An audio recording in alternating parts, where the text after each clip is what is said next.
In the vacuum of space, where screwdrivers float and oxygen is a supply you have to keep track of, a beam of focused light will be doing the heavy lifting. This may sound like science fiction, but it's the future of space construction, and it's powered by the genius physics of laser-based metal forming. We're diving deep into how lasers could reshape how we construct structures for space, and what could go wrong with this revolutionary construction process. I'm Ben, this is Physics or Bust.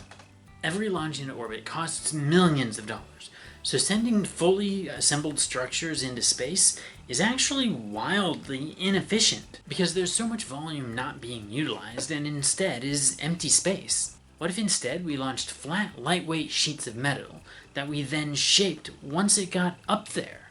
That's the logic behind laser-based space construction that University of Florida engineers have been working on, backed by DARPA and NASA. The idea is that a precise beam hits and bends these pieces of metal to form structures like solar arrays, antennas, even future space stations. It's origami in orbit, with physics instead of fingers. We'll look more into the physics of this next, but first, if you like this video, you'd probably like this book. I've got a link in the description below. I do get a small commission, but it wouldn't cost you any extra. So how do you get a rigid sheet of metal to bend without touching it? It all comes down to controlled thermal expansion.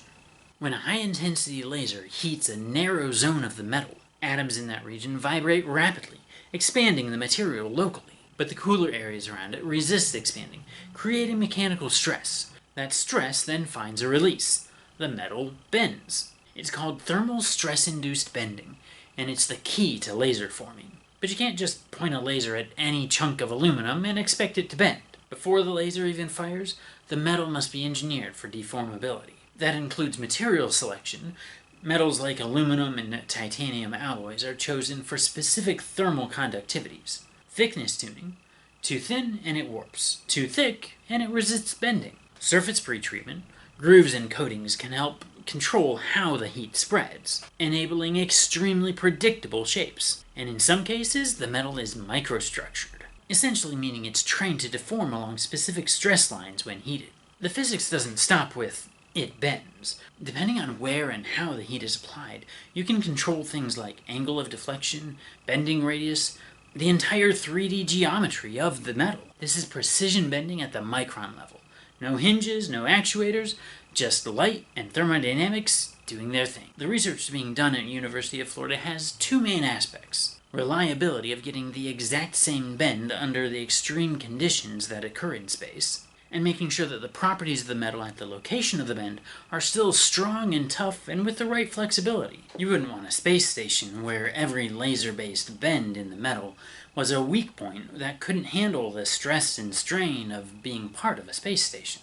This process could change a lot of people's minds as to what needs to be made then launched versus launched then made. I can imagine massive solar arrays formed in orbit, reflectors hundreds of meters across, lightweight telescope structures deployed, then formed and assembled in space. Even entire space stations or ships assembled from shipments of flat sheets of titanium alloy. It's definitely scalable, can be made autonomous, and brings to mind shipyards in space, like the ones in Star Trek. But if talking about high-powered lasers bending metal in space doesn't raise some red flags, you might need to watch some more sci-fi shows. Like all powerful technologies, laser-based space construction has a darker potential. In the wrong hands, these high-energy lasers could become space-based weapons, capable of slicing through satellite components or targeting solar arrays and communications satellites, even disabling spacecraft silently from orbit. Not to mention the idea of those lasers being pointed down to Earth. Granted, Earth's atmosphere would absorb and disperse a large portion of the energy before it reached its target, but the concept's still valid. Are you suggesting that our government would be involved in getting laser weapons in space? I would never say that. And on the metal forming side of it, imagine unauthorized fabrication of spy equipment or defense infrastructure, built remotely, undetectable after launch. Now these type of concerns have already prompted talks about orbital weaponization limits, because once this tech is up there, there's no putting the genie back in the bottle. Even with the risks, I'm still excited about the idea of building spacecraft with lasers in space. Makes me believe we're on a great trajectory towards something like Star Trek. The physics behind it is very real, and even if right now we're in the research phase, the development of this process is moving along nicely.